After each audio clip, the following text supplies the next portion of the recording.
Hi there, how are you? I recently got a question from one of the people who is taking my course on starting a business. It was a really cool question that I wanted to make a video about. It's how to open a bar, how to write a business plan for a bar, how to open the bar, how much money it's going to take, and how to actually run the thing, okay? And I'm going to cover this in this video. Hopefully after the video you'll have a really great sense for all this. Okay, let's get started. So, very popular kind of business. Almost every 20-year-old sometimes wants to know this. How do you start one? Well, it's one of the challenging businesses to start. It can be a very, very profitable business to start, actually, but because alcohol tends to have high profit margins, right? Because it's not like food where food spoils. Like a restaurant has like lower profit margins, whereas a bar has like far higher. Alcohol has some of the higher profit margins in terms of hospitality industry, especially much higher than food. Okay, so because of that, it's an attractive niche for a business owner. But let's kind of back up for a second and let's think about some things about like how to plan this business. What are going to be the problems? What are going to be the issues? Well, almost every city and state has extensive licensing that this kind of a business requires. Health and safety things, zoning, general business licenses. Okay, how do you know which licenses you need wherever you are? There's two ways to find out. Hire a lawyer. They'll find out for you pretty well, probably mistake free. Or if you like to do things yourself, and this is something you can really definitely do yourself, call your Secretary of State office, call your city hall office, and even call your county office, and find out what is the application process. What are the licenses required and permits required for this kind of business by each county, city, state, and how to start on all of those and how much they will cost. They'll tell you right on the phone. They'll point you right to the appropriate documentation that you have to just print out, fill out, and send to them, and you'll get started on that.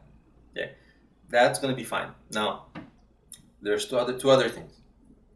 You got to figure out all the actual costs of this business, right? So, and the cost can be, anything like rent, equipment, introductory inventory, which there's not a whole lot of inventory, but there's some, accounting, insurance, legal services.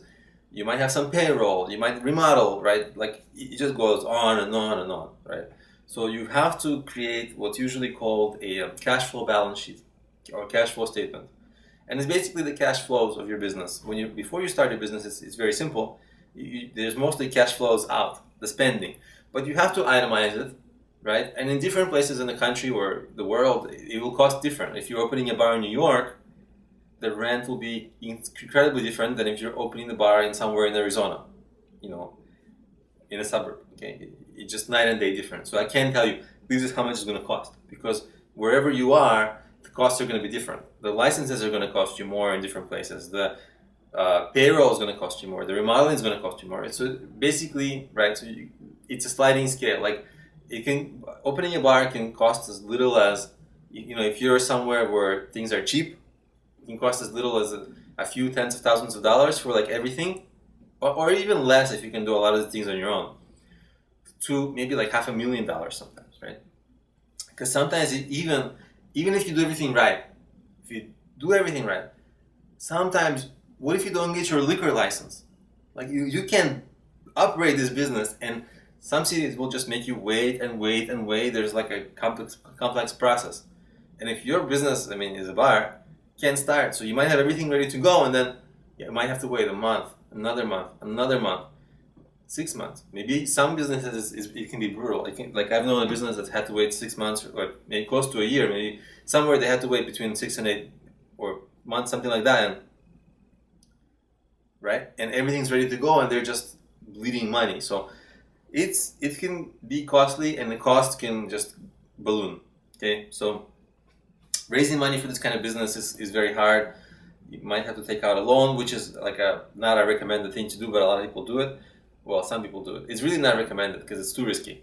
It's really good to find partners or investors for this, although it's hard. So one way to do that is to contact or find out who are the investors in other bars in your area, and maybe contact them and see if they can help you, or see if they can want to partner with your bar or something like that. So you might want to start to get mentors who can get you those connections, or maybe invest on their own as well. So you're going to have to hustle and get an investment in this, or at least find partners who are able to put money into it. So securing funds for this kind of business, I mean, you might need a lot of money, like hundreds of thousands of dollars. It's not easy. So there's extensive discussion we can have on this. I actually have a full fundraising course and a book. I'll link to all that kind of stuff in the end of the video, just so if you want to check it out, you browse it, see if that's something that's interesting for you, because that's like fundraising is like a really hard thing for this. But anyway, one way or another, you're going to have to do it, right? Because you can't open a bar until you have the money. But even then, think about, even before you start raising money, think about what happens if this bar is going to be a success. It's going to have to be open for years, right? And for most bars, in the beginning, they lose money because they just don't have enough people coming in. So they lose money because rent is due every month, employees need to be paid, you need to be paid, all kinds of things like that, right? So you have expenses, you don't have much revenue, right? So you've got to kind of get over that hill where the bar is operational at a profit. And it might take months of, even to start a business might take months, or even maybe like a year or so, just to get all licenses, everything working. And then once the bar is profitable, it might take months to get it. Once it's open, it might take months to make it profitable. So as you can see, it might take a couple of years before the bar becomes like profitable, right? So, and then if it's profitable, you want to keep it open forever and grow its popularity, right? So it's a long-term business. So you want to think about, does this fit your lifestyle, right? Certainly you can get somebody else to run it and manage it, but you've got to have your finger on the pulse of it. You can't just completely hand it off to someone, because they're gonna, you don't want to take a chance on whether they're going to run it into the ground or not. You want to be present, right? So you might not be able to move if you want to move somewhere in your, because your bar is right there. It's hard to sell it, and you might not want to sell it after all that because it's finally making money, right? So if you want to move, if you want to have take on a different career, different lifestyle, because bars, they're open until 2 a.m. sometimes, right? So, and sometimes you have to be around. So it's a lifestyle thing. It's a long-term lifestyle, time commitment issue. Do you really want to be a bar owner and all the things that are associated with it? Yeah, it's fun, but there's things that are not as fun. So there's also lifestyle things to consider when it comes to opening a bar. Another thing you want to really consider is the location. Location is so important, right? Sometimes you might have what's called a neighborhood bar. It's going to be obviously in your location, in your area. Or sometimes you want to get kind of a certain type of foot traffic, or be next to certain bars so you can get the kind of bar hopping crowd, or you want to be in either a bar hub where there's a few bars in an area, or in an area where it's just a neighborhood thing and everybody knows your name. And also, of course, this really the way you make that decision is whether on the theme of your bar. So the theme and the location, they kind of go hand in hand, right? Neighborhood bar, obviously in a neighborhood. You want to have a more clubby kind of experience, okay, more of a downtown sort of thing, right? Or maybe not downtown, but certainly more of a happening area. So it really depends, right? You want to have a sports bar, there's considerations for that, right? By the way, sports bar, another thing is that equipment costs far more, right? So neighborhood bar is the cheapest probably to run. It's the definition of it is it's like a rundown sort of bar. Whereas a sports bar, you have to have a lot of TVs, big screen, right? And the games should be viewable from every angle. Not only that, the audio they're going to be showing different games sometimes, the different TVs. So the audio has to be you should also hear the games, right? So the equipment can get pricey for this kind of a bar. Also, if you want to have more of a clubby thing, the decor can also be more costly in remodeling. Those are things to consider as well.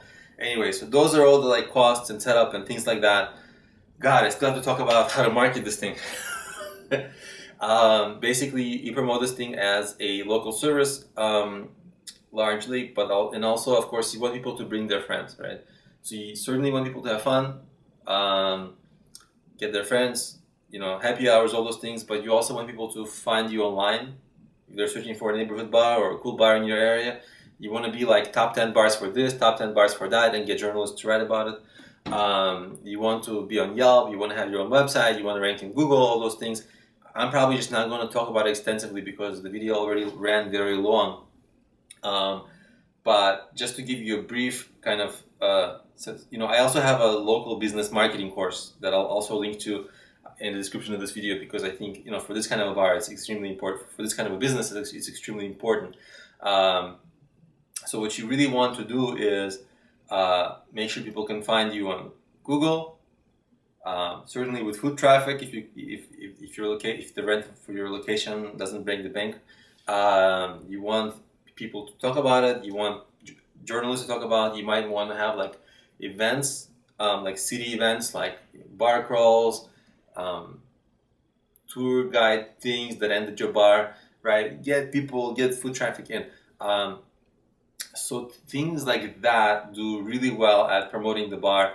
And it's just going to be a time thing as well, because like on day one, you'll do like a launch, and maybe you'll do some press release, and maybe you'll get some bloggers to write about it, and maybe even the local paper if you do something really fancy and cool. But kind of once that cools down, you're going to have to grow traffic, foot traffic to your bar slowly. Hopefully fast, but sometimes it doesn't happen as fast as you want it to go. So that's how. On my channel, I have a YouTube video, how to promote local service.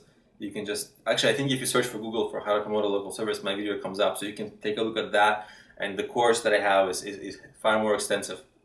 So I'll link to everything pretty much in the description of the video, so that you can see the more resources on YouTube that I have that are free. And if you don't mind paying a few bucks, it's like you get the course and you really become a pro at promoting this thing, and even starting a business. So I'll link all that up.